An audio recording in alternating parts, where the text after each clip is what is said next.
They're like, I know you're in love with me, but like, you're too scared to say it. And in my mind, I'm like, I'm just not in love with you. Oh, God. I mean, ugly people need love too. I consider some of these. Everybody needs love. Yeah, you know, we need some charity work going out. Maybe women just think a little differently. For sure. I think it's kind of sad that people will want to date somebody just because they have 500,000 followers. That's a big difference. Like, they just didn't look good as a unit. You know what I mean? No, you have to look good as a couple. Yeah. Charisma works with the ladies. I would just say that. Yeah. It works. Yeah. But you don't really know what you're doing until the same thing happens over and over and over, and then you have to actually look at yourself. I mean, everybody should go to therapy. I've been to therapy. There's a difference between gaslighting and a flat out lie. Do you believe in manifestation? Yeah, I do, actually. That's everybody's terrible fear that they're not good enough. Yeah? Yeah. I mean, it's definitely one of mine. Do modeling rejections hurt more, or do acting rejections hurt more? For me, it's acting rejections hurt more. Well, no, I think there's a place for everybody because, I mean, newsflash, models are also real people. Are you usually the heartbreaker or the heartbroken? The heartbreaker. Most places are like the reason every hotel room has a chair that faces the bed, but like that's like not my like style. It's for the cuck. It's for the cuck. Welcome to Unattainable. Glad to have you with us. I'm your host, Zach Evans. And first of all, thank you to all of our listeners. We've been getting a ton of growth and engagement over the last couple weeks, especially. And we have to thank all you guys for that. Today, we got a special guest on the show. This is Kiri. Kiri, Hi. Please introduce yourself to the audience. Name, what you do, and your star sign. My name is Kiri. I am an actor, and I'm a Cancer. Cancer. Yeah. You guys are bad for my mental health, but very fun. Yeah, I mean, we are fun. I think actually Cancerian women are more chill than Cancerian men. I think that's what all girls say, yeah. Is it? Am I not? Well, the it's only always person the to have said that? men version is the more toxic. Oh, yeah, always. Which, to be fair, I used to be toxic back in my villain era. Oh, really? Well, what's your star sign? I'm the best one. What is the best It's one? attractive, funny, good looking, smart, funny, and attractive. Yeah. Of course. Pisces, I'm Pisces. Pisces. Oh, Pisces. The dreamer. You see, Yeah. usually I don't get that reaction from women. Usually it's, oh, my ex was a Pisces, blah, blah, blah. Really? Yeah. No, I have an ex that is a Pisces, and he's actually a really good person. So Interesting. I'll give you that. But you seem like you have a very, I'm pretty good at reading people, very mature outlook on relationships. Maybe I'm wrong. Maybe now I do because I've been through it all on both sides, done a lot of stupid things. I've had a lot of stupid things done to me. So you live, you learn, you know? Did you go through the dating the fuckboys, the exciting, dangerous phase? Are you still going through that phase? I mean, I don't think it was a phase for me. I think it was, I don't know, it depends on the guy. Some of them happened to be, some of them weren't, but it wasn't a phase of fuckboy after fuckboy after fuckboy after fuckboy. Thank God. And it was kind of maybe a little bit the other way around as well. Oh, like you were... Yeah. See, I told you, Yeah, Cancer, toxic, yeah, you know? Yeah, That's how it is. unassuming. Yeah, actually, I'm pretty sure my therapist said I'm not supposed to talk to Cancer. Really? I'm not surprised. Yeah. Back in the day, just to be clear, I was a professional fuckboy. Not like these amateur little Gen Z riding around on their bird scooters. Oh, God. You know, with Yeah. the bed that touches two walls. What? What is the bed that touches two walls? What is that? Like, you know, like people like amateurs, they're like, don't know what a nightstand is, so they have their bed like in the corner. Oh, God. Yeah. Oh, Huge red wow. flag. Yeah. Wow. I didn't even know that was a thing. No, that's definitely a thing. Yeah, like it's like, okay, if you're gonna date a fuckboy, at least date like a professional fuckboy, knows what he's doing, doesn't take a shirtless selfies at LA Fitness, you know, get a fuckboy who goes to Equinox, takes a shirtless selfies. Equinox. Like it's like, do you want to get fucked I don't over? think you have a choice if you go to Equinox. It's only fuckboys. Pretty much. Yeah. But it's like at least you'll get fucked over on like your European vacation and not like You need a fuckboy that is at least going to pay for the things that he's going to do to you later. Like at least you're getting something out of it. You want to get fucked over at Half Price Tuesday at Applebee? Like it's like oh God, no. It's got to be a little bit of a sugar daddy if he's gonna be a fuckboy. Mm-hmm. I have this good friend, and she always calls me for relationship advice, and she just loves dating losers. I swear to God, every guy is like, oh, my crypto cannabis company is definitely about to pop off soon. Don't worry, babe. Give it like 1 more month and then I'm going to be rich. And I'm like, none of these guys are going to be rich ever. They do get rich, but they're never fully grown-ups. I've made that mistake. Interesting. Yeah. What was your last toxic relationship? Oh my God. I'm not going to name any names. Mm-hmm. My last ex, he was my most, no, he wasn't the most. He was pretty toxic though. He's an addict. Drug me down that rabbit hole. Path? Oh yeah. Well, not that path. That was his own doing. But yeah, that was super toxic. What happened? How did you start dating? We started dating because I had a bad breakup during the pandemic. And then one of my girlfriends said, oh, why don't you hang out with so-and-so? He's super nice. He's really fun. He's a great guy to just have fun with. So I said, sure, why not? And then it actually turned into something and all of us were so shocked. And then it turned into something for a couple of years and it was not the best decision of my life, but I learned a lot. Mm-hmm. How long was the relationship? 2 years. Okay. It was 2 years. Yeah. And how did it end? It ended with him relapsing. Okay. It ended with me moving from LA to Vegas because he convinced me that would be a great idea. Mm-hmm. Meanwhile, he's a gambling addict and an opiate addict. Mm-hmm. So he dragged me to Vegas to be with him and he completely relapsed. And I think I spent 2 weeks there and came right back to LA. I see. It just exploded and went down in flames. Mm-hmm. Yeah. He was a crypto cannabis guy. Well, he probably still is. That's crazy. But that's why I'm saying that. No, I always joke around like when I first moved to LA, like everybody says LA's fake and you start to see it. And especially like once people start to realize I had money, everybody's trying to get me to invest in their company, right? Yeah. And it's always crypto, cannabis, or some kind of multi-level pyramid scheme where you have to get all your friends to sign up. And they like, sometimes I'm like, I don't even think you're trying to scam me on this. I think you got scammed and you don't even know it. And now you're trying to scam me because you really believe this shit. There are a lot of people in LA who fall for pyramid schemes, I'm afraid. Yeah.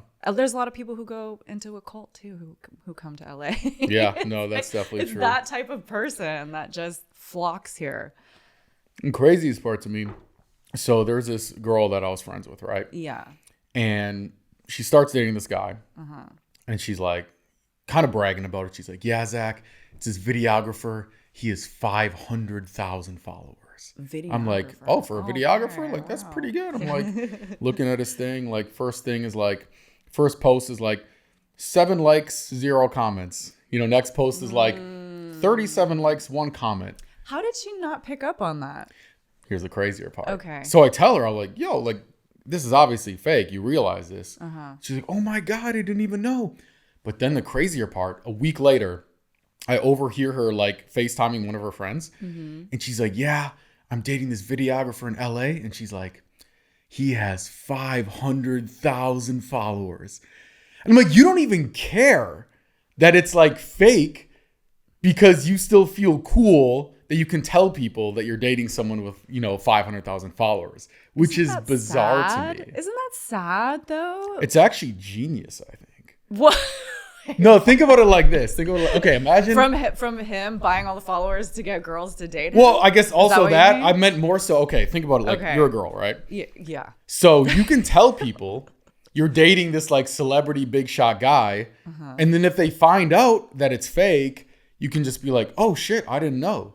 So you get all the upside of like being able to tell like people how cool you are. Right. But if you get caught, you don't have to say, oh, I lied to you. You said, oh, I don't know. He must have lied to me. Right. So it's kind of genius. I guess it's kind of genius. I think it's kind of sad that people will want to date somebody just because they have 500,000 followers. I mean, it is what it is. Especially fake followers. Wow. Yeah. Wow. Yeah. Yeah, I've met that. I can't tell you how many girls have told me that they're going out with Drake's manager. It's always Drake's manager. I'm like, yo, I did one Google search. That dude is not Drake's manager. I don't know where you're getting your info Drake from. has a lot of managers. Yeah, he has a lot of managers running around LA. I I had another one. We're at some club when I first moved to LA. And this girl's like, oh, Zach, like, I just met the owner of the club. He's asking if he can have a drink at your table. Mm-hmm. And I was like, wait, hold on. You're telling me the guy who owns the club, he owns everything. He has the power to do whatever he wants. He's asking my permission to come to my table and grab a drink. I was like, how do you not realize when you're getting scammed? It's also, like so crazy. the owner of the club, there's never one owner of a club. Yeah, it's always there like... are always investors. People, multiple people have shares in a nightclub. Yeah. It's not one owner. Yeah, yeah. And anybody who tells you that they're the only owner of the club is just lying to get in your pants. Crazy. It's so crazy, yeah. Lived that life. I bet. Yeah. How old are you? You're very confusing. A lot of people say that to me. Interesting. You seem like you're like late 20s. Uh-huh. But then you look like you're like 19 with a fake ID. Like, I don't know whether to talk about like investing or like, you know, like flipping over the water bottle and seeing how many times we can like make it land. I am older than you think I am. Interesting. Yeah. You don't have to say it if you don't want to. I'm 38. No way. Yeah. Really? Yeah, I am. Take care of yourself. I do. What's the secret? Well, it's a very expensive habit. I bet. It is. Yeah. I have lots of ladies. I have a lady for everything. Mm-hmm. I have a lady for my eyebrows. I have a lady for my lips. I have a lady for my skin. I have a lady. It's like the list goes on. I might have to hit you up after that, after the episode, because I'm I'm white, so I'm going to go downhill pretty fast, you know, in the next couple years. It all starts with skincare. Yeah. I'll tell you that right now. Yeah. I'll give you a good lady recommendation for that. Top tips. Yeah. Gotcha. Interesting. Do you typically date older or younger? What's the oldest and youngest you've dated in relation to your age at the time? Age gap. Mm-hmm.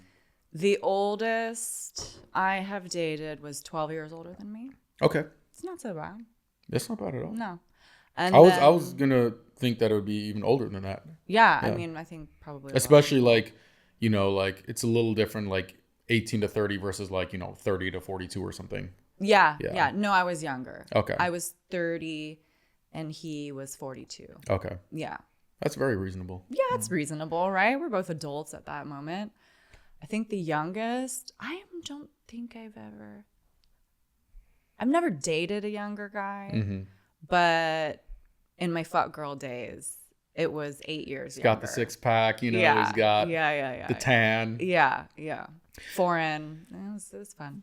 No, it's interesting. We used to call it literally, we would call it hot guy phase. Yeah. When I had the company in the modeling industry, it's like whenever a new girl would come in, you know, 18, 19, 20, whatever. Yeah. It's like they would always be dating the young hot guy, and like these, it was like clones. Like I was literally like, the guys? Are they brothers? And God. no. I'm like, what? They just all got the exact same haircut, same tattoos, same yeah. dangly earring they got off TikTok Shop or Temu or whatever the fuck they got that. Oh my God. And it was just like Star Wars Attack of the Clones.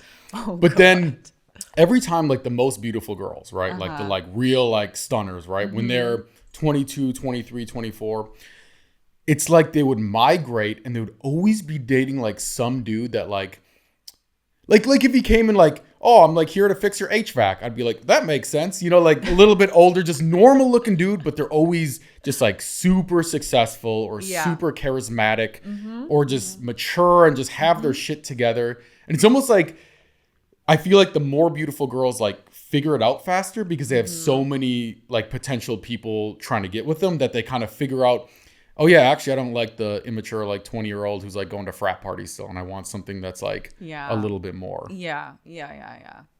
I mean, you make it through the ones and you work your way Work your way up. with experience. Yeah. What's your type? My type, oh God. Tall, has to be over 6'2". Like that you're honest about that. Yeah. Light eyes. Has to know what he's doing with his life. Has to be driven. Mm-hmm. Yeah. Interesting. Yeah. Have you ever dated someone shorter than you? Yes, I did. The one that we broke up during the pandemic. Then I got introduced to the crazy toxic one. I see. Yeah. So he was shorter than me by 2 inches, You're just actually. towering over him like Shrek. He hated it when I would wear heels. I bet. Yeah, I know. Yeah. One of my friends, actually the one who always dates the loser guys. Oh God, poor girl. She probably has such a good heart. She does. She's like she's one of my best friends. Yeah. Like we talk all the time. Like we'll get lunch and stuff, you know. Yeah. And she was dating a guy once, and you know, this guy actually kind of like I met him. I'm like, he's successful, he's good, really good looking guy. But he was like pretty short, like he was like 5'6", and she was like, she did like fashion model. She was like 5'11", so she was like, that's a big difference. Like they just didn't look good as a unit. You know what I mean? No, you have to look good as a couple. Yeah. Otherwise, it's weird. I saw them kiss once. It looked like the dwarves trying to conquer the mountain in Lord of the Rings. Like it was like, oh no, he was just on a mission to save his bloodline. You know what I mean? Yeah, you can't take a lot of photos in relationships like that. Mm-hmm. So they date for like a month and a half. Yeah. And then one time I'm like, oh, like what happened to John? And she's like, yeah, about that. I'm like, what happened? She's like, he comes over and I guess she had like a couple glasses of wine at this point, so she was a little bit tipsy. And she said she opened the door, she gave him a hug, and then she was like, Zach, I picked him up and I spun him around, and she's like, I watched his little legs flail up to the side, and she was like, Zach, I just lost all respect for him in that moment. Oh my God. And I'm like, I get it. Like, it's like, that's like a tough life, you know? There's nothing wrong with being that guy. Mm-hmm. You just got to be really work on everything else. You got to be rich and funny. You know what I mean? You have to be very charismatic, and that works. Charisma works with the ladies. I will just say that. Yeah. It works. Yeah. Yeah. No, there's a lot of girls who like, you know, ugly guys with good personalities. Definitely. Yeah. Yeah. It's called it's a condition. It's like geronophilia or something. I think it starts with a J. Oh. I saw it on TikTok, so it's definitely true. But definitely true. Definitely. I mean, ugly people need love too. I consider some of these. Everybody needs love. Yeah, you know, we need some charity work going out. Some philanthropy, you know. Maybe, yeah. And not even saying like I'm that good looking. Like I wish I was 6'5" and good looking.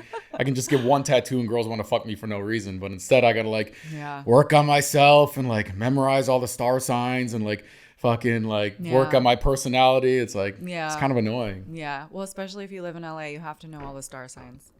You have to have them memorized. Yeah. All of them. Can't forget about Sagittarius. You know? No. I'm Sagittarius moon. Interesting. Yeah.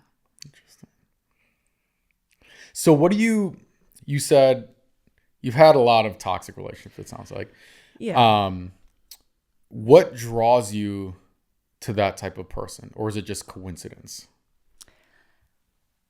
I mean, if you ask me, I would just say it's coincidence, but you don't really know what you're doing until the same thing happens over and over and over, and then you have to actually look at yourself. So I think in retrospect, probably the way that I was living, which was very, I traveled the world a lot. So everywhere I lived was very temporary.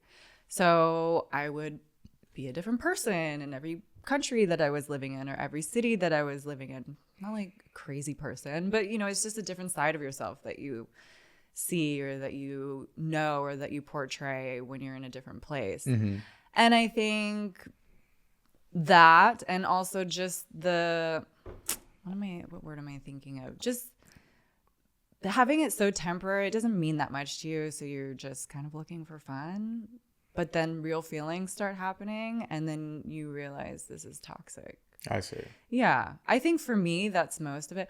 Also, at one point in my life, it was a lot of drugs and alcohol. I see. That's toxic. Yeah. So it's traveling, the vapidity. Is that a word? Vapidity? I'm going to pretend like I know what that means. Vapid. Oh, yeah. Yeah. Being, like a vapid lifestyle and drugs and alcohol. That will draw a toxic relationship right to you like a moth to a flame. Yeah. Yeah. So what it sounds like to me is, so everybody has a primary driver emotion, right? For some people, it's contentment, right? They just want to have the nice little picket fence and they wake up every day and they sit on their porch and, no, the sky is so blue. This is so amazing. Yeah. And for some people, it's excitement. They would be so bored of that life that they would want to like fucking, they're like talking to the brick wall of China, you know, and they want to get out there and they need excitement and things happening and, you know, and I'm more on the excitement side. Me too. And I actually like someone, like a lot of my exes have said that like I should go to therapy. I mean, everybody should go to therapy. No, what? I've been to therapy. Yeah, but I'm not saying like I think it's good for like girls, you know what I mean? But What like, do you mean? like, Guys can go to therapy too. yeah, but it's like if you're a guy. Okay, here's how it works for guys. I have this. It's free. It's better than therapy. It I healed my inner child in one fell swoop. All you do is you need a mirror, right? So bedroom mirror, bathroom mirror, like any kind of mirror. Okay. And you look yourself in the eyes. You take your emotions. And then you just stuff them deep down in your psyche. Yeah, the classic. Where you belong. And then you fix the problem like a man, you know? Man fix-it situation. Yeah. And I'm being a little bit facetious. But Yeah. I do think that a lot of therapy is just a Band-Aid for not fixing the problem. It can be. Your therapist can enable you, especially if you lie to your therapist. And I've had an ex that I knew lied to his therapist. And that can create a toxic relationship with you and your therapist. And you can always lean on them just to be your yes person. And when I was in therapy, I kind of experienced that where I was telling my therapist, oh, this happened, you know, this, I'm upset about this, blah, blah, blah. And I found a lot of times that my therapist would placate the whole thing, just kind of yes me. Oh no, yeah, I totally understand what you mean. Oh, that must be so terrible. And I get it, they're supposed to be empathetic, but also I wanted somebody who is going to say, Kiri, stop doing that stupid shit. You're doing it again. You know, and I never really found a therapist. Well, my last therapist was kind of like that, but it's hard to find somebody who doesn't enable you. Yeah. It's interesting that you came to that conclusion because I do feel like most people just want kind of someone to tell them they're okay, you know, put a warm blanket over them. Yeah. Which is like fine and like maybe that's their purpose for therapy, but in some situations that's needed, but not all of them. Yeah. And I do think culture, especially like with like the little Gen Zs running around, you know. The little Gen Zs. Yeah, where they're just like, yeah, I got like 10th place. Like, good job, little buddy. Like, here's a like pink ribbon for 10th place because we're like running out of colors for all the other places. Participation award. Yeah, let's go ride bird scooters together and talk about our feelings. And so, you know what I mean? It's just like, no, because the problem is then you grow up and you're 10th place and you get fired. And then you're stressed about like, I have bills to pay and stuff like that. So I think it can cripple people sometimes. Yeah, that's possible. Yeah. Definitely. Little Gen Zs. I also think, I feel like the Gen Zs are just making up new words for things that like always existed to try to like sound more like smart or something. Like which words are you talking about? We used to just call it, don't even know them. Like lying to people, and then they're like, no, they're gaslighting you. Oh, I'm like, no, he's just lying to you. It's not a narcissist sociopath gaslighting you. It's just an asshole who is lying to you. There's a difference between gaslighting and a flat out lie. Really? What's the difference? Well, gaslighting is telling you that your perception of reality is not real, that it's not true. So lying, yeah. Well, kind of lying. Okay. Slightly different than a lie. A lie, you could lie about yourself. You could lie about anything. So it's under the umbrella of lying. It's like a subsection. For sure, it's under the umbrella of lying and deflecting. Yeah. Yeah. Or like they'll call it like mental health days nowadays. Like we used to just call it like skipping school because you're hungover. Like, we didn't call it like mental health day. You know what I mean? We're just I want like a mental health day. it's like, I would be so pissed if one of my employees was like, sorry, I need a mental health day today. Yeah. I'd be like, you could take a personal day if that's what you mean. But Maybe that's just the new term for it, a mental health day. yeah. Instead of personal day. But let me ask you this, because you kind of squinted a little bit when I said, for guys, I don't think therapy is good. Oh, yeah. So let's say you're dating a guy, right? Mm-hmm. And he comes home one day and he's like, babe, I lost my job. Mm-hmm. Let's say you're married to a guy. You got like some kids and stuff like that. Okay. And then he starts like bawling his eyes out. He's crying. He's like, babe, what are we going to do? He's like freaking out. He's like, okay. Next day you come home, he's on the couch with a glass of wine, watching like reruns of Love is Blind. Oh my God, my boss. I would probably love that actually, because I love that show. I would join him. Oh my God. I would be like, finally, it's happening. But like at some point, like, wouldn't you rather have a guy that's just like, hey babe, I lost my job. Like, this sucks, but hey, we got our kid to feed. We got bills to pay. I'm going to man up. I'm going to fucking take my emotions, stuff them deep down in my psyche. And then I'm going to like wake up at 6 a.m. tomorrow and I'm going to start that business that we've always wanted to start. And I'm going to fucking go all in on this shit. You know what I mean? Mm-hmm. I know what you mean. I think there is a happy marriage of both of those things. You can mourn the loss of your job. You can watch Love is Blind with a glass of wine. You can be a little bit of a baby about it and, start seeing a therapist. But you also need to get your shit together to do what you have to do when the time comes to it. You can be going to therapy and starting a new job at the same time. I guess. You don't have to go to therapy and then be healed and then find a job, I had one experience with therapy. It was a really bad experience. What happened? So I was dating this girl. It was the girl who did OnlyFans. Mm-hmm. And every Wednesday, she would just be mad at me for no reason, right? And I was like trying to figure it out. I'm like Sherlock Holmes. I'm like, finding the clues and stuff. And I find out, Wednesday's her therapy day. And every day, Wednesday, she goes to her therapist. They drudge up, all this stuff from her past. Oh, your mom put your sister's spelling test in the fridge instead of your spelling test. That's why you have trauma, blah, blah, blah. In the fridge. Okay. And I'm like, I have no PhD in therapy. I have no like formal degree, but I could tell you 100% why she had anxiety. It's because every day she would wake up and she would lie in bed with TikTok 2 inches from her face and fucking her vape sucking in nicotine like it's oxygen for like 3 hours every morning. I'm like, that's bad. This is why you have anxiety. It's not because like your mom, when she hugged you, she accidentally hugged you like too tight. And then you're like, have trauma from that. You know what I mean? Yeah. No, for sure. That's the worst way to wake up in the morning. And I told her that. I was like, it's not, if you just do this will help you go to the gym more, blah, blah, blah. Mm-hmm. So the next week, she's like, Zach, I told my therapist what you said.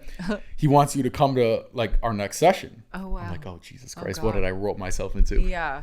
So I go into the session and the first like half hour, the therapist is just like trashing me. He's just like, it's your blah, blah, blah. Maybe I'm taking it a little bit personal, but he's like, yeah, it's like, Zach, like blah, blah, blah. It's your fault. You're causing her this anxiety.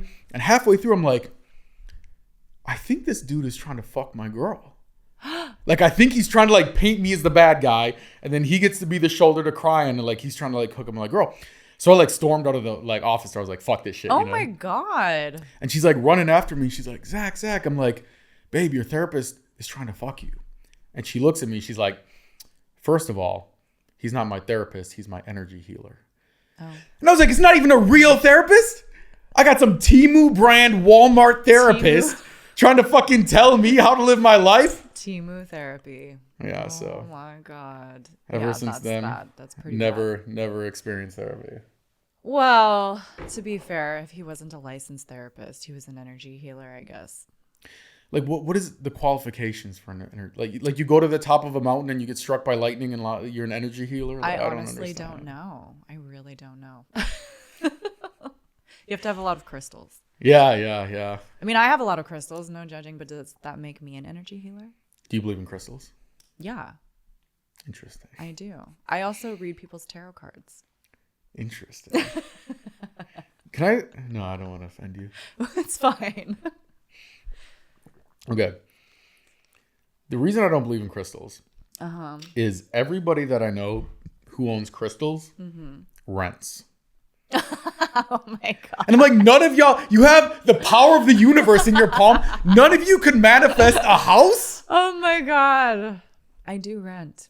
And I do own a lot of crystals. To be fair, I rent too. But I'm like, if you have like the power of God in your hands, like you'd think you could like abundance mentality, boom, like power the crystals, you know? Yeah. I mean, I think it's a little different than that. Maybe for some people it's that, but for me, it's not really. It's not really that. Oh, I have this crystal. It's going to make me a lot of money just by holding it. What's your opinion on it? On what? Crystals? Yeah. Like, how do you think they work? Have they ever brought you something in your life? I don't really use crystals as a wishing, like a genie lamp where I make wishes to them. I don't think that's not how I use them. I kind of see them as each type of crystal has a different energy, a different vibration to it, and can be used as a tool to help you calm down by holding it, or provide comfort in a time of heartache. Or sometimes when I do tarot readings for people, I ask them to grab a crystal and hold it. Whatever energy you kind of put into it is kind of what you get back. Whatever you believe it's doing for you, you're putting that energy in and it's going back to you. I see. It's kind of like a mirror. Have you used it to like accomplish goals or? No, not really. Oh, okay. No. Gotcha. No. Plus they look nice, so I like that. I mean, they look cool. Yeah, they're cool looking they look crystals. very cool. Yeah. Have you ever manifested something? Do you believe in manifestation? Yeah, I do actually. Sometimes I manifest I actually things. do too. Yeah. But in a different way, but yeah. Yeah, it's not. I think manifestation is a lot different than wishing something to happen. When you manifest something, you have to believe it. You have to feel like you already have it. And then it comes to you because you're already attracting that energy. I see. But you have to work towards it too. You can't just say, I feel like I have $1 million and you're not going to fucking do anything. You're going to wake up and sit on your TikTok and vape for the first 3 hours every day. You kind of have to put it in motion and believe that you deserve it. And I think by putting that energy out, you'll see the opportunities that are crossing your path and you'll take them. That's what I believe opportunity or manifestation is. Yeah. Damn, I was hoping you could just, Uber Eats, Taco Bell, and play video games and just like, write your goals on a little sheet every day. And vision board. Universe. Come on, universe. Give me something here. Yeah. Yeah, that's interesting. I think manifestation works really well for hot girls, but I don't think it works well for like anybody else. Why? I've seen hot girls manifest the craziest shit. Like what? They'll just be like, private jet. Boom, they're on a private jet. Tulum. Boom, they're on Tulum. Honestly, if you're a hot girl, you don't have to manifest it. It just is around you. It happens. You don't have to manifest it. You just have to wait for the DM. You just got to wait for the DM. You don't have to manifest it. Yeah. I actually made me like feel really good, like boost my ego this one time. So we got a yacht. It was like me and, 3 of my guy friends, and we invited a bunch of girls, like, typical LA bullshit. Yeah. And one of the girls after the yacht, she like comes up to me and she's like, Zach, like, I've actually always wanted to go on a yacht. I thought she was going to thank me or something like that. Yeah. And she was like, so, ever since I moved to LA, I've always wanted to like go on a yacht. I never got the chance to. And, so I was manifesting to the universe. I was praying for it. And look, I just went on a yacht. But then in my mind, at first I was like a little bit like offended. Like, oh, you're like not even giving me credit for like, getting this yacht and everything. But then in my mind, I was like, if you think about it, like when she was like praying to the universe, like praying to God, but I put the yacht there, she was kind of praying to me. For you. So it's kind of like, I am your God. To you. Peasants, bow down to your king. Oh my God. Well, I think most people with a yacht would think like that anyway. Yeah. I like the ego boost.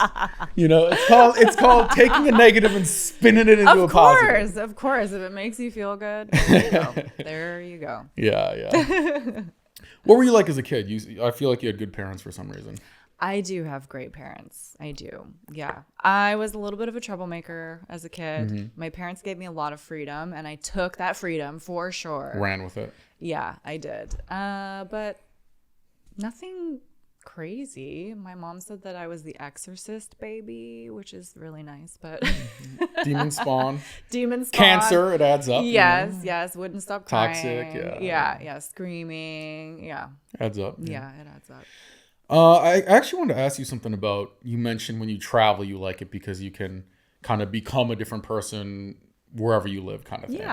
Yeah. And what do you like about that? Is it the freeing aspect of it? Is it you feel like you're not being judged? Is it the adventure of it? Yeah, I mean, it's all of that. It's the adventure for sure. It's learning another culture. And also when you're in a country where you don't speak the language or you don't understand the language, it's kind of nice because you don't hear everybody else's stupid conversations and you don't feel the need to reach out or speak to people. You kind of can just experience everything as it is. Interesting. Which that's pretty cool. And I don't know. I feel like it's a different life in every country that I've lived in because you have a different routine. There's different types of people. You have different relationships and different types of work. It's all, it's hard to explain. I don't know. It's like different side of myself everywhere that I was. It's interesting you say that because I dated, I speak Spanish too. And I dated like a Spanish girl. Well, not Spanish, but she was from Argentina. And she said that when I talk Spanish, my personality changed versus when I talked English. Yeah, that's a thing. It was like very interesting to me because I wasn't really aware of it. But then when I would speak Spanish, I would kind of notice it in a way. Yeah. That's a very real thing that I've heard happens to most people who are bilingual or speak multiple languages. Yeah. Where's your favorite travel spot? You've been all over the world. I love Thailand so much. Interesting. I haven't been yet. It has a very special place in my heart. Why is that?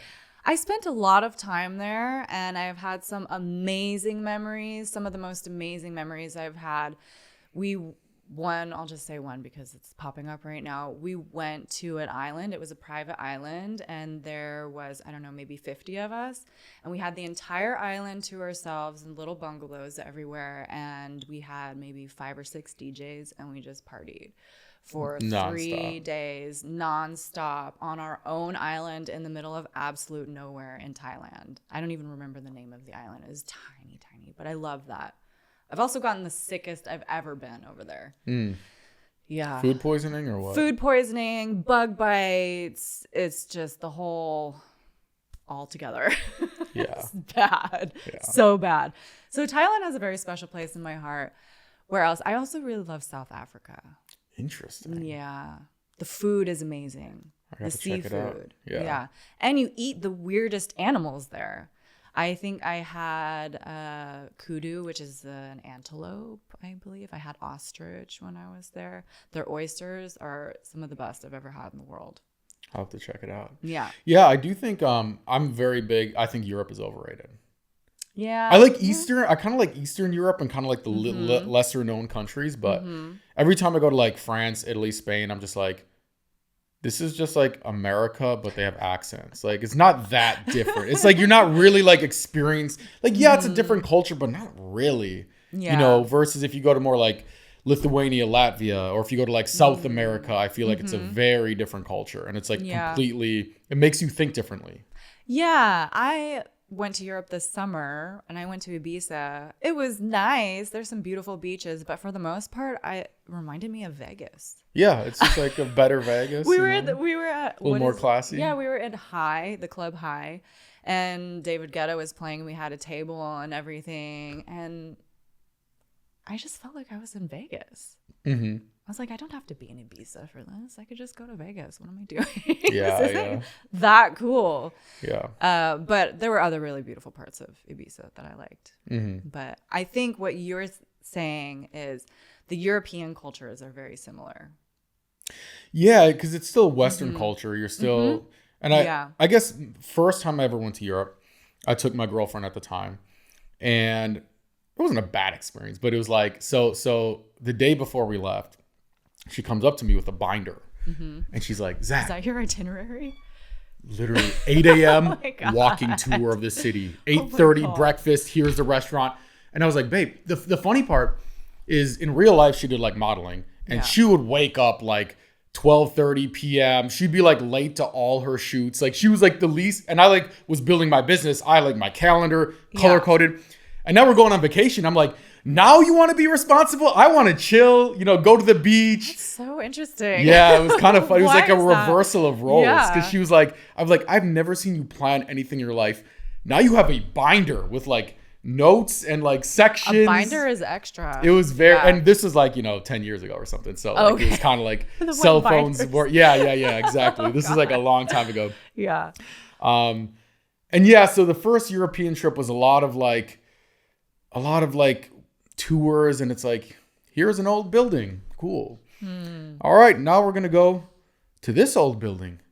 It's even older than this one. Yeah. And like, oh, here's another old church. And it's like, yeah, I don't know. I like going vacationing for culture, meeting people, experiencing things. Yeah. The food, depending on the country, you know. Yeah. But I'm the same.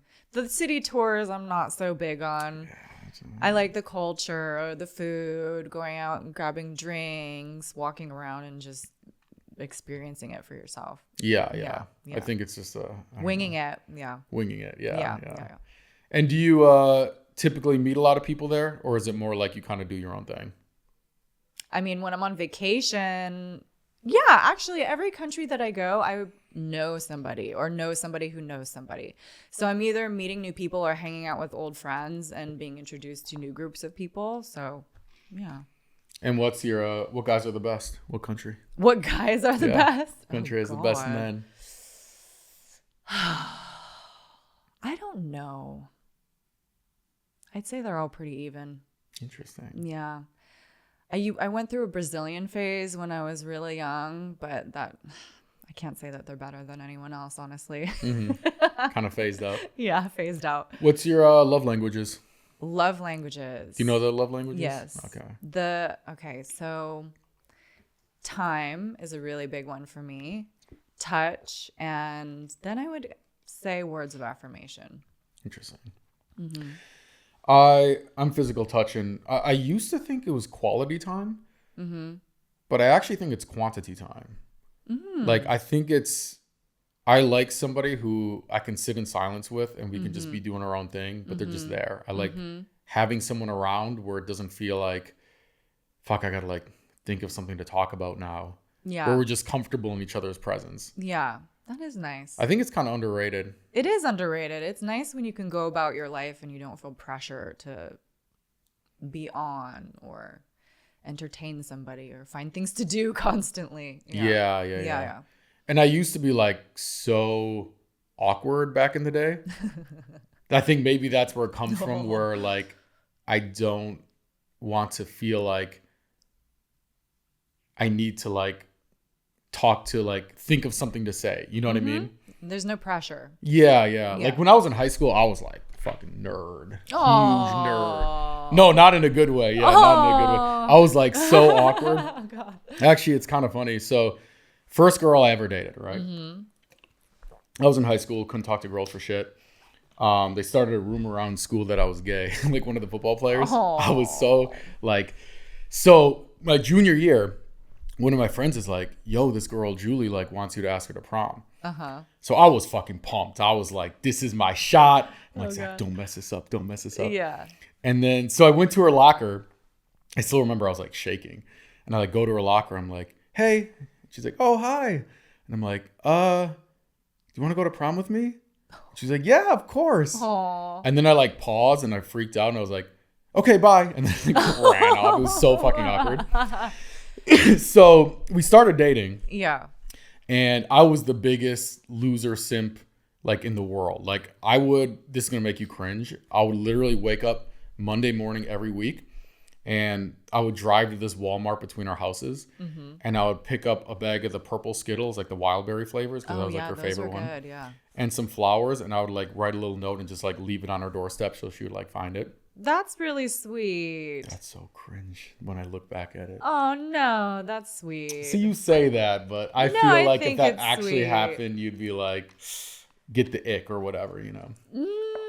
It depends on in what context. I think if I didn't know you very well, I would think, what the hell is he doing? We were dating. If you were dating, that's really sweet. Yeah. So then what happened this is like my villain origin story. Yeah. We went to college. She went to like kind of like the rich college for Wisconsin, at least. My parents couldn't afford it. So then I went to this other college that was like, 3 hours away. That was like way cheaper. And so I'd still call her every day. I'd be like, yo, babe, how's it going?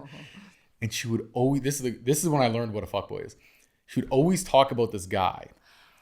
And she'd always be like, fuck this guy. He's so annoying. He's like dating 2 of my friends at the same time behind their backs. And they found out.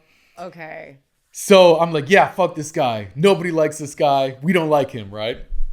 So then a week later, my friend hits me up, who I haven't talked to in like forever. And he's like, yo, I'm like, hey, what's up? He's like, yo, like, I hate to be the one to tell you this, but like I was at a party last night and I saw Julie go into the room with some other guy. They're in there for like half an hour. Everybody's saying they hooked up, right? Yeah.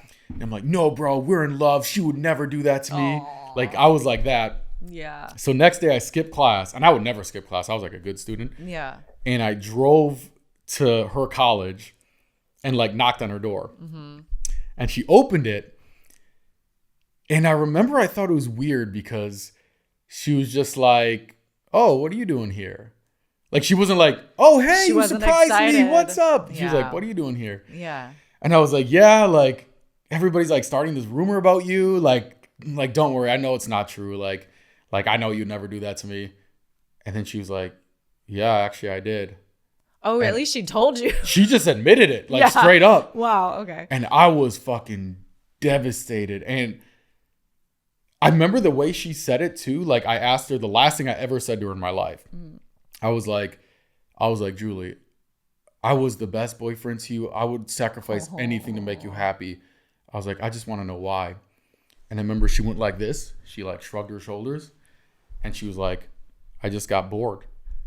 And that moment, I was like, I will never be this fucking boring simp loser guy ever again. Fuck this shit. And I was like, I started waking up 6 a.m., fucking like hitting the gym, like working in my business, like all that shit. And then became a huge fuckboy. Moved to LA. And then like drama. Yeah, maybe. But then the redemption arc, I got her back. This was like 7 years later. My YouTube channel finally blew up after posting like piano covers for years. And so I get this like big house, nice car, hanging with all these models, right? And I'm like taking like videos, putting on my story. And I found her on Instagram and I added her. And then she added me back. And then I saw that she like viewed all my stories or whatever. Right. And then she unfollowed me. So I was like, oh, okay. So I got like, it worked. You know what I mean? Uh-huh. So then the next day I went to Walmart and I bought a bag of like the purple Skittles. And I took a picture and I DM'd her the picture. And I said, thank you for making me the man that I am today. Ooh. And then underneath I put, so I can get girls that are way hotter than you, fire emoji. Oh my God. And that shit healed my inner trauma. I've never needed therapy. My inner child is healed all in one fell swoop. Your inner child is healed. Very easy. Yeah. I mean, that's a pretty elaborate plan. I mean, it worked. So. Whatever works. Yeah. Wow. I thought you were going to say that she answered the door and the guy was in her room. Oh, no. That would have been even worse. Yeah. And that she admitted it with a guy in there. That's what I thought you were going to say. But the reality is, and this is why I'm like, I guess maybe not big on therapy, is like, because I told one of my friends a story and she was like, well, Zach, fuck her. You're great just the way you are, blah, blah, blah, blah, blah. But the reality was, I was really boring at the time. Like, I was a huge loser. Like, I didn't know how to fucking dress right. I was like, didn't work out. Like, I wasn't successful. So, like, I would rather have someone, like, be honest with me. Granted, she did it in a way that's probably kind of disrespectful. It was too late. Yeah. But the reality was, I wasn't really mad that I got cheated on. Of course, I was devastated about that. But I was more devastated because I just wasn't good enough. Oh, that's everybody's terrible fear, that they're not good enough. Yeah? Yeah. I mean, it's definitely one of mine. Interesting. Yeah. In what way do you think you're not good enough? I mean, I've lived I would say my entire adult life as a model. And, you do a lot of castings, and I'm also an actor, so I do a lot of auditions. And most of the time you hear no. It's not somebody coming knocking on your door and saying, no, you're not good enough. But when you hear no so many times, you start to think, oh, what is it about me that's not good enough for this job, for this role? And, you know, I've had agents who are assholes, not in LA, in other countries. I've had agents tell me everything that's wrong with my face, you know, talking about my weight when it's just not needed. So it's a feeling of not being good enough. And it really kind of tears you up after a while. Yeah. How do you deal with that kind of emotion? Oh, God. A lot of reality TV. I do watch a lot of reality TV. Love Island UK, the best one. UK version. It is my vice. So that, yes. But also... We had a couple of the Love Island people on. Really? I don't know if you know the seasons, but there was Sydney Pike came on, the redhead. And then Deb Chubb from season, I think 2. Oh, really? Yeah, she was on the podcast. Yeah, okay, that's fun though. Yeah. So yeah, a lot of reality TV. But also meditation, manifestation, and also a lot of just trying to get my shit together. You know, try to focus on other things of how you could be better at your craft than thinking that you're not good enough at it, you know? Yeah. Do modeling rejections hurt more or do acting rejections hurt more? For me, it's acting rejections hurt more. Modeling rejections, it's a little bit different because you're not really involving your emotions, your body of emotions in it. It's basically just based on how you look. That's it. So yeah, if I'm not right for this, you know, campaign or whatever, because they wanted a girl with curly hair or they wanted a girl with darker skin or they wanted, you know, somebody that's just not me, there's nothing I can do about that. And that does happen in the acting world too, but it's harder when you bear your emotions and you show who you really are, because nobody's really going to do the same thing that you're doing, right? Especially if it's a difficult scene. You're crying or whatever, reliving your traumas, blah, blah, blah. And then crickets. It can be devastating if you dwell on it. I could see that. Yeah. Yeah, I had one of my exes, she was like 5'6", and like it was her dream to be a fashion model. And I'm just like, and she was stunning, but it's just like, it's just not going to happen. Like they're looking for 5'11" and up, like maybe 5'10" you could get away with, maybe 5'9", but like 5'6", like that's just tough. I mean, you can do other types of modeling. Yeah, I was like commercial modeling, modeling, beauty modeling, skincare modeling, a lot of lingerie OnlyFans, modeling. easy. Yeah, underwear, swimwear. A lot of those girls are not that tall. Yeah. What do you think about like Instagram models versus like models signed to an agency? That's a touchy subject with me because I have been a model for so long, and I was a model before Instagram. Crazy. Just saying how old I am again. Wait, there was a world before Instagram? There was a world. Like when the dinosaurs were here? Before Instagram, yes. And the asteroid was coming down? Lots of dinosaurs. It was completely different than it is now. So, I mean, when that was happening, our rates would drop. Because there are people who on, you know, Instagram who are doing things for less money, especially things, you know, like print campaigns for brands. Then it was oversaturated. The market was oversaturated and we were getting paid less. And we were seeing people who weren't the typical models, you know, that you saw in the 90s and early 2000s that were typical models, you know, tall, skinny, pretty, whatever, fit that mold. It started to change and it started to affect the way that, you know, we made money. So we were very bitter about that. I see. But there's nothing you can do about it, you know. Technology is going to change, the market's going to change, what people want is going to change. So, yeah, you just have to adapt. Yeah, it's interesting because I definitely know some girls who are very bitter about it. Yeah. And I know some OnlyFans girls who are or like not even OnlyFans, but Instagram models who are kind of bitter about the kind of societal standard of like, you're not real models. You're like the pretend models and the real models are the ones, you know, signed to whatever Yeah. Wilhelmina or Ford or whatever. Yeah, you know? I think that will kind of, well, actually, no, that is changing.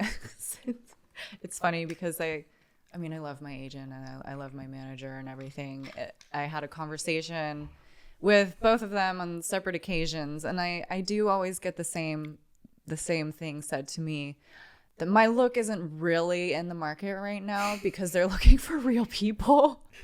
Can you get pictures where you look like a real person? You're like, you're too just hot. Casual. You're just too hot. They like put on a t-shirt, don't wear makeup, don't take professional photos. Just look at people who are going to Starbucks and try to look like that. I was like, okay, great. Okay. So, that is kind of a good thing because now people can look at ads and they feel it's relatable. And I totally understand that. But, we got to take the hit for that. Yeah. I don't know. I kind of miss the days where it was like, this is what I aspire to be. You know what I mean? Aspirational, it's people. Yeah. Yeah. It's like the ads were like people who were like really in shape and like really took care of themselves. And it's like, oh, like I want to be that. Now it's kind of like, this person is like relatable and like makes you feel better about yourself because like you sit on the couch and eat ice cream all day, a little bit. It is a little bit of that. I do feel like it's swinging back though. I'm feeling the shift of like there's the whole like Victoria's Secret like plus size model thing, and I feel like I heard a lot of people kind of like, all right, this is kind of getting like a little ridiculous now, you know what I mean? Like where it's like, okay, we still real. Like we want our models to be hot still, like I don't know, maybe I'm old fashioned. Well, no, I think there's a place for everybody because newsflash, models are also real people. The what? Models are also real people. Yeah. Just because, not everybody looks like that doesn't mean that they're not also real people because there are people that look like that. So I think there's space for all of that. Yeah. There's space for the hot people. There's space for the normal people. There's space for everyone in between. I don't know. We need some ugly models. We need some ugly people. We need one of everything. One of everything. Yeah. I'll get my friend on it. Some of her exes, they can. Have you heard of, this has popped up on my TikTok the other day, the 3 loves theory? No. So they say in your life you have 3 loves. You have kind of like your puppy love, and then you have like your toxic love, and then you have like your soulmate, like the last person that you find. And then you have like some random relationships in between. Yeah. Do you feel like you've found all 3 of them yet? Yeah. Yeah, I've had all 3 like multiple times over. Oh, okay. Yeah. Okay. I don't think there's just 3. Maybe for some people there are, but. You have like the one where you're like, damn, I wish that one would have worked out. Oh, the one that got away? The one that got away. No. No. No. Interesting. No, I stand by all my decisions on that front. Are you usually the heartbreaker or the heartbroken? The heartbreaker. I could see that. And what is usually the reason? Is it usually an event that happens, or is it usually, I just kind of lost feelings for this guy? I just don't feel the same way I used to. It's usually, I feel really terrible saying this. It was usually either really toxic and we were screaming at each other and just surrounded by terrible toxicity, or I ended up cheating on them, or we were cheating on each other. I see. Yeah. And so when you're in these toxic relationships, right? Mm-hmm. Like if you cheat on a guy, for example, are you like, is it like, oh, I still love them, but I want variety? Or is it, I still love them, but I'm pissed at them and I want to get them back and like, I'll show you? Like what like goes on in your head? That's a great question. It depended on the circumstance. I've had relationships where it really started to just go south and I knew that they were cheating on me. So I just jumped on that bandwagon. I see. You know? And then I've had relationships where it was a terrible decision on my part that I felt really bad about. Mm-hmm. And maybe the relationship boundaries weren't clear enough in the beginning for either of us and ended up breaking, people's hearts. What do you mean wasn't clear enough? Like you weren't exclusive? Yeah, you know, sometimes when you're in a relationship, either in the beginning or the end, when it's tumultuous, when you're breaking up and getting back together, or you're in the very beginning of a relationship, This is and the my entire boundaries life. are not really defined. Yeah. I end up on a Facebook group because of this. You know those Facebook groups? Have you seen these things? No. So I wake up one morning. I have Facebook group for cheaters. No, not for cheaters. I have like 7 texts from like friends that are girls of mine. They're all sending me like screenshots. And it's like this Facebook group that like all these girls are in. And it's like, don't date him, Los Angeles, or like something like that. And it's just pictures of me. Like they like screenshotted pictures of me from my Instagram. And it's like, all it said was Zach. And then it said red flag emoji.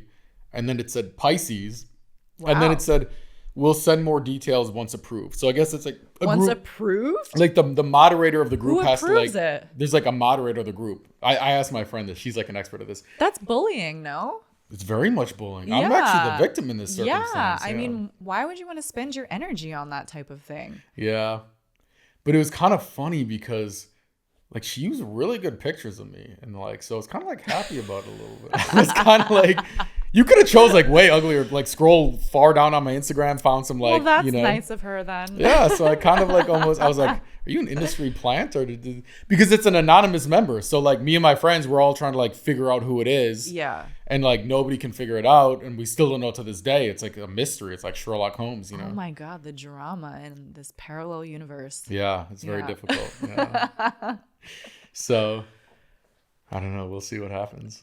Oh, this was recently? Not too recent, a couple months ago. Oh, God. Yeah. Okay. But it doesn't seem to hurt my dating life, really. So I think maybe it worked out for me. I don't know.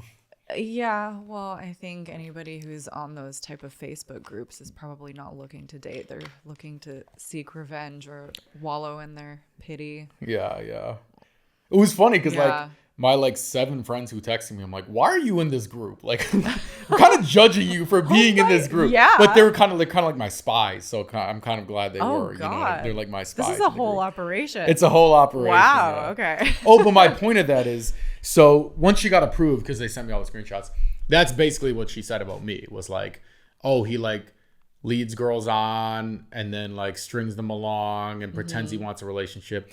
But like I said, I was always a professional fuckboy. I would always I would be very clear with girls like, hey, like I don't want anything exclusive, like from the start. And I feel like they all just like thought they're gonna change me, or he doesn't really like. I've had multiple girls say, they're like, I know you're in love with me, but like you're too scared to say it. And in my mind, I'm like, I'm just not in love with you. Oh, God. But I don't know how to say that. Like, this is like an awkward situation, you know? Oh, my God. I have a friend who is exactly like you in his dating experiences. Mm-hmm. And he's always telling me the same type of stories. Not the Facebook group story, but the same thing. Girls thinking that he's always in love with them and trying to get him to settle down. And he just never is really into anybody that he dates. Yeah. I don't understand that, though. I guess maybe it's a guy thing. Everybody that I've dated, I feel I've been very much interested in or invested in some type of way, or has fallen. I'm a Cancer. I fall in love very easily. I see. Yeah. So I don't really understand that. But there are people out there like that. I think part of it is just I'm not ready to like get married yet. Mm-hmm. So then like, but like, what am I supposed to do? Just like jerk off till I'm ready to get married, like for the next like 20 years? Like what, like, you know what I mean? Like, because like some people are like, why would you ever date like if you're not trying to get married? Like, what do you want me to do? Just like be alone until like, I'm like, all right, it is time to get married. I'm going to settle down now. Now we'll like, let's fucking hop on Tinder. What is this? You know what I mean? Yeah, like, that's a good point. I guess maybe women just think a little differently. For sure. Knowing myself. I mean, you guys, yeah, you have more hormones. You get attached a lot easier. I think it's just like biological. We're always looking to kind of settle down for the most part. Yeah. And I'm somewhat like not a super emotional person. Like Really? As a Pisces, you're a water sign. Yeah, but I'm an Aries rising, so warrior sign. Yeah, I don't actually associate with Pisces. Oh, because they're all crybabies. They do say your water, or not your water sign, your rising sign is what you project out to the world. Yeah. That's my real one. The Pisces is like, you know. Yeah. Wah, wah, on my feelings. Yeah, Like, Pisces are little, I don't sensy associate boys. with these Pisces. They're sensy boys. Little soy boys, little beta male simp guys. Nothing wrong with a sensy boy. I like a sensy boy. Nothing wrong with, living at your girlfriend's boyfriend's house instead of like getting your own spot. Boyfriend's house. Oh I don't judge. Like most places are like the reason every hotel room has a chair that faces the bed, but like that's like not my like style. It's for the cuck. It's for the cuck. Yeah, but like I don't know, like it's I've honestly think I've only been in love one time, like actual love. Like Was it that girl that? No, so I thought I was in love with her when I was dating her, but like we said I love you and everything, but I honestly think it was just like the first time I'd had any of those feelings and had like the physical intimacy with somebody. Because then the next person I dated, I was like, oh, this is like that same feeling. I'm in love again. Yeah. And then the next one was the same. And I'm like, I think I'm just horny. Like, I don't think I'm in love. I think I'm just horny. That's actually very mature of you to realize that. Yeah. Like the more experience you have, you're kind of like, I don't know. I just don't. I think for me, I just fall in love every time. I mean, you could some people are just lovers and like, yeah. It's like very easy for you to fall in love. It's like the episode of How I Met Your Mother where it's like the girl who like, she's only single for like, a week. And then like whoever she just meets next is just, this is the one, like you better like fucking pounce on her like while she's single. Yeah, that makes sense. That's me. Yeah. So when this is interesting because it's interesting that you're the lover, but you're also the heartbreaker. I think it's I like used to be more of the heartbreaker. Okay. Not so much anymore. I think I've kind of grown out of that. It comes with experiencing a lot of drama and trauma. I think I'm growing out of that. I feel like I'm done with that. Yeah, it's very odd because your personality, you come off as like very like mature and like almost a little bit reserved. But then all these stories you tell me is like, yeah, man, we're throwing plates at each other and like I'm traveling the world and like, becoming a different person in every city. And like, it kind of seems like you have both sides in a way. Yeah, I think I do. Interesting. Yeah, you're not the only person to say that. No. I could see that. Awesome. All right. Well, we're about out of time. Got one last question we ask everybody on the podcast. We're having a competition from me and my co-host who was not here today. Okay. If a guy texts you and the bubble is green, is that a red flag?